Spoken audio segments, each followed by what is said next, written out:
Money Talks. This is Dave Workman, and this podcast is brought to you by Workman Associates. Visit us at www.workmanandassociates.com for information about the investment services, insurance, and financial planning we offer. Today's guest is Ms. Melanie Lang, Assistant Principal at Franklin Elementary, who I have some questions about what's going on with financial literacy at Franklin and throughout the Logansport School Corporation, and her personal insights as to why it is important to understand finances. Now, I've known Mel for many years, since she was just a wee bonny lad, and she's grown into an outstanding young woman that we're very excited about having part of the community again and being an assistant principal. Well, Mel, welcome. Thank you. All right. So tell me, Mel, you're assistant principal. What's being done for financial literacy at the elementary, and if you can tell us maybe at the middle and high school levels? Because you were at the high school at one point, right? Yes, I worked at Logansport High School for 5 years. What'd you do? Teacher. I started in English, and then was in English and social studies, and then when I left, I was full-time social studies. But you also did some other functions. I remember you raising monies for the after homecoming dance. Yes. Well, I was the co-sponsor of student council, and at Logansport High School that means you do a lot, because student council is the ones that are in charge of like homecoming, and everyone in Logansport is familiar with all the homecoming festivities. It's really busy, and so we sort of changed things up 2 years before I left, where instead of having a homecoming dance with its poor attendance after homecoming, we would do something called the Berry Bash, where there's all kinds of inflatables and activities and donated food, and the kids could come to a safe place after homecoming and be supervised and win prizes, and it's been a huge success. And then a year before I left, we added the Biddy Bash so that elementary kids can come too before the homecoming game. That is so cool. Yeah, and it's sponsored by all kinds of community sponsors, and it's awesome. It's That's great. That's great. Well, let me ask you, as I said, what's being done right now for financial literacy at the elementary, and if you can maybe tell us a little bit at middle and high school? Well, standards-wise, in terms of Indiana state standards, there are certain standards that you're doing depending on what grade they're in. Specifically, like what coins look like in earlier grades, so a nickel, a penny, and being able to tell you in first grade how much those things cost. So, and we find in Logan, we have a lot of EL students that don't speak English, and they grasp those concepts super quickly. So that's fantastic to have these kids who might not be able to speak the English language, but if you give them a pocket of change, they can tell you how much it costs, how much it's worth. You know, it's going to be interesting. I hadn't even thought about it. Whether those kids will even use coins by the time they get to be our age, right? Totally. But like that's where it starts, because those are smaller amounts. So like in first grade, they're doing that. Second grade, it's adding on as every grade goes on. In terms of like the value of money, our schools, I can talk specifically about Franklin, but we have things called bulldog bones. So they make positive choices, and they earn a bulldog bone, and then that bulldog bone gets spent on a dish that can then be pulled from to receive prizes. And so that sort of idea of the risk and the reward with that, but they automatically, when they earn the bulldog bones, the big pot, the whole school earns rewards too. That's really interesting. So what you're doing is that you're trying to commend good citizenship. Right. Yeah. And at Franklin, it's whole school. So some elementary schools that I've been to do, classroom rewards. And our teachers do it in the classroom, and they have additional classroom rewards sometimes too. But we like to do it, small scale and then big picture as well. Excellent. Now, you've never been in the middle school in a teaching... Not here. No. I taught middle school in Indianapolis before I came to Logan. Then tell me, what kind of things are being done in middle schools generally in regards to financial literacy? Or is there? Maybe I'm there not isn't. as familiar, honestly, to be able to speak with that, but it's similar kinds of moving you toward A progression. progression. And in high school, do you have some ideas about what might be doing in So high school? high school has really changed. It used to be like when I was in high school, you were required to take some sort of, that was a required portion of econ. But since they ramped up state standards and expectations, it's harder and harder to get that piece. Because that's not on the state expectations. Right, exactly. So the state isn't expecting people to be financially literate. In terms of what matters. Yeah. They want them to know micro and macro and the big picture of how the economy works. Well, that's great, but it's not as useful as some of the other programs. But there's lots of ways that schools try to, I think, incorporate that. And there are many school districts and schools that have Dave Ramsey programming or similar type programming to prepare for high schoolers to go out into the real world to try to combat that a little bit. But it's hard with scheduling. Sure, because to be able to do that. You're graded Right. on how students do on certain tests. Right. But yet the test may not highlight credit cards, debit cards, budgeting, things such as that many of the kids that go out that may start working right after high school really would lack. Totally. And I think since education became for-profit, which happened around, the turn of the millennium, around 2000, where people realized they could benefit and make money off of schools, ever since then, schools have been fighting back to be able to do education in a way that teaches things like financial literacy or government meaningfully, to know about those things. And instead, so often we get bogged down by standards and nitty gritty that just big picture is not the focus. And so I'm really proud to work in Logansport schools, because I think that's something that even from our curriculum, our superintendent to our curriculum director down, we understand focus and that there's a bigger picture of our responsibility with students and trying to do that kind of thing. Do you, and this is totally your opinion or maybe even speculation, but do you see any changes in the future in regards to trying to help students, as you guys have, in regards to financial literacy? I think, like I said, I think there's a continued pressure on schools it's a fine line, that schools are trying to be meaningful in what they're teaching, but at the same time, it's also wicked hard to be able to do what's important for them to become good people. And so you see sometimes that gets through, but then a lot of times the people that are legislating miss the mark, because they just they're making decisions based on business and their own money, who's lining their pocket for them to be in office. Sometimes, as a former government teacher, I can say that, I think, rather than what's best for the kids. Right. So like they just put in a new law in the spring that all students had to take a government test to graduate high school.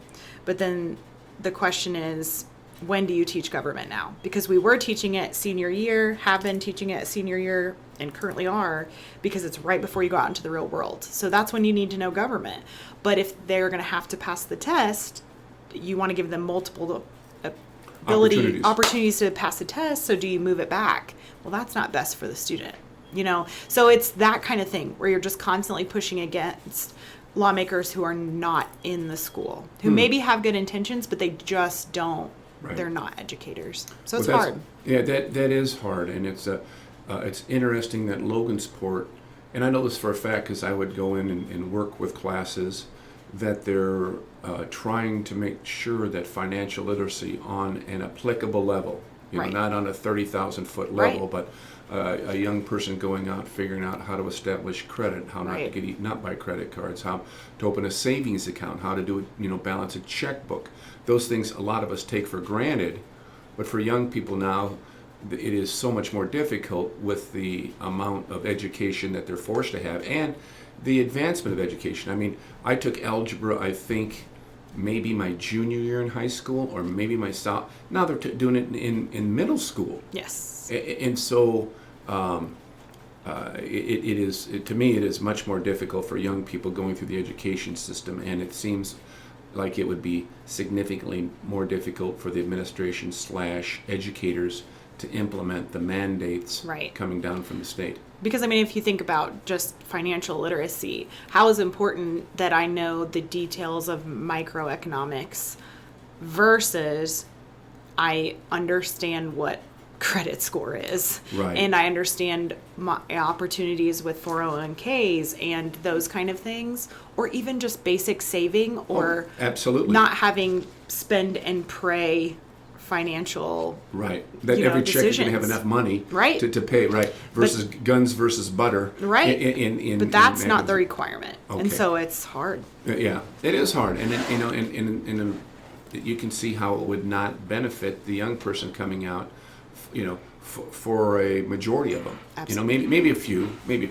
Well, folks, I'm gonna totally change topics here, and I've cleared this with Mel, but you've recently had a significant change in your life, having gone through a divorce. Yes. And I'd like to ask you, what advice would you give to women in general who are married about understanding finances?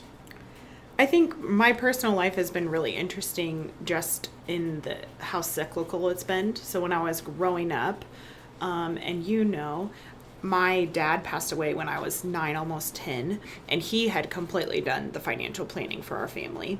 And so my mom had to learn from the very beginning what the finances of her everything was with 3 young kids, and she had been a stay-at-home mom and she was going back to work. So however, I didn't learn from that apparently when I got married, but I think part of it too was that my spouse, Mike, who is a friend, really, really loved everything to do with finances. And so he kind of took that over, and I completely entrusted that to him. And so I had to learn over the past year, as we've gone through this process, what my financial outlook was and where all the chips fell and where I was versus where I needed to go, as from being married to being single and being a mom. And I think that the important advice that I would give is just awareness. I think it's typical in any relationship that there's a partner who handles the day-to-day of finances, but just general awareness is something you can't afford to be ignorant of. Because in both cases in my life, even if Mike had passed away, or like my dad had, or, you know, going through divorce like I have now, you have to be aware just of the overall layout of your finances. That's an outstanding answer. I'd forgotten about Bruce, and Bruce is a buddy of mine, and I was there with you guys, and you're right. Melissa had to learn on the run with 3. I'd forgotten you were 9 or 10, and then you had. And I'm the oldest. Yeah, and you're the oldest on that. So, what was the hardest thing for you in comprehending your new financial situation? Was it the nuts and bolts of where things were at? What was it? I think I understood the basics of how much we had in savings and how to balance a checkbook and those kind of things. What I didn't know was big picture, where I wanted to go separate from him, and where my money was going in all the different types of accounts. Okay. I think I had this vision of a catch-all account where my retirement was, and it's not. There's investments, there's a stock market, there's a big picture of the financial layout that when Mike and I separated, he had some basic finance books on the shelves in our house, and I read those. And so just to be prepared for whatever was, you know, kind of coming down the line. And I think finding out what all of those were and finding out what I had and where I wanted to go, and talking to other people as well who are already down the line.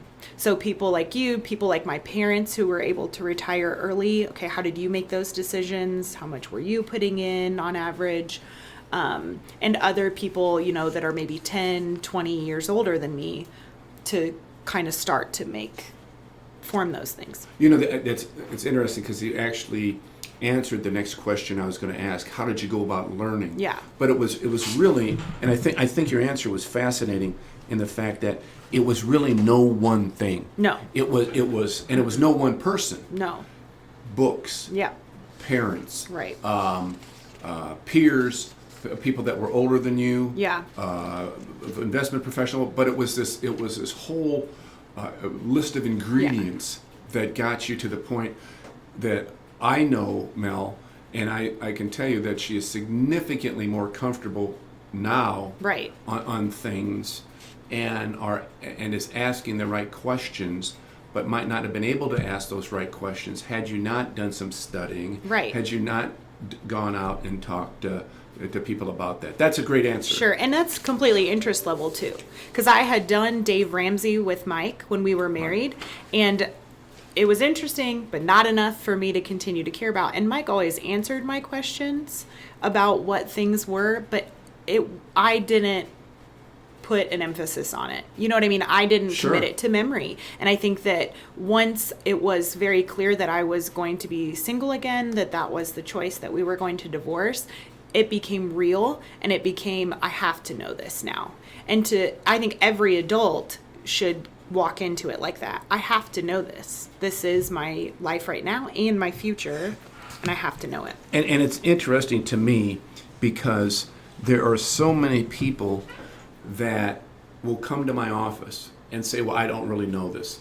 But they're a nurse, so they have a tremendous ability, a high intelligence level. Absolutely. Or a teacher, right. or other individuals. And they have the cognitive capacity to do it. But it's just a matter of saying, this is real. This is something that may have a real significant ramification on my life, and I might as well maybe not get in shoulder deep, but at least boots deep, so that if something would happen, I wouldn't be totally a sheep to be shorn. And I think it's important, like everybody has their day-to-day life that they're living. They have important jobs. It's not spitting on anyone to say you're horrible for not knowing or me for not knowing. You know what I mean? But it's just that is life in the 21st century, that it's a need to know. Yeah.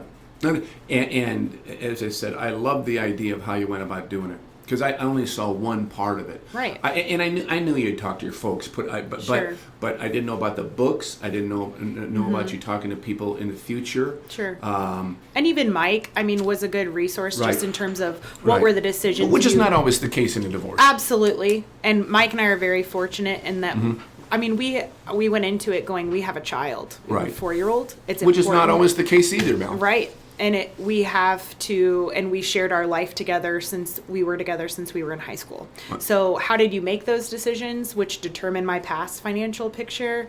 And then from those decisions, going forward. And we've talked on and off about what each of us is doing. And he's made decisions and I make decisions, and that's separate and fine. But I think even if you don't have an amicable divorce, which is so often the case, and I know that from being in education, it's something that you've got to take the reins for yourself. And married or not, you have to know what your financial picture looks like. Well, I'll tell you, Mel, first and foremost, I want to thank you for coming in here. I know you're a very busy person and school's ramping up. Secondly, I want to thank you for going into a very hard situation. And I hope anybody that listens to this shares it with people you care about, because I can say it 100 different ways, but to me, I could not have said it any better or clearer than what Mel did. I found it to be tremendously insightful, and I thank her for that. And so this is Dave. And Mel, do you want to say anything else before we cut out of here? I just, a word of encouragement. I'm young, and I'm only 30 years old, and these are experiences that I've had. I've had 2 significant experiences where I watched, others and then myself deal with money, and, take that and run with it and say, you're not preparing necessarily for a divorce. Even a loving marriage like my parents can end in a death, can end in a cancer diagnosis, but just, it's literally simply awareness, and saying to yourself, I trust this person to be doing my finances, but I need to just know base level stuff about what's going on. Excellent. As I said, I could not have said it any better myself. This is Dave Workman with Miss Melanie Lang, assistant principal at Franklin Elementary and longtime family friend. And this podcast has been brought to you by Workman Associates. Visit us at www.workmanassociates.com for information about the investment services, insurance, and financial planning we offer.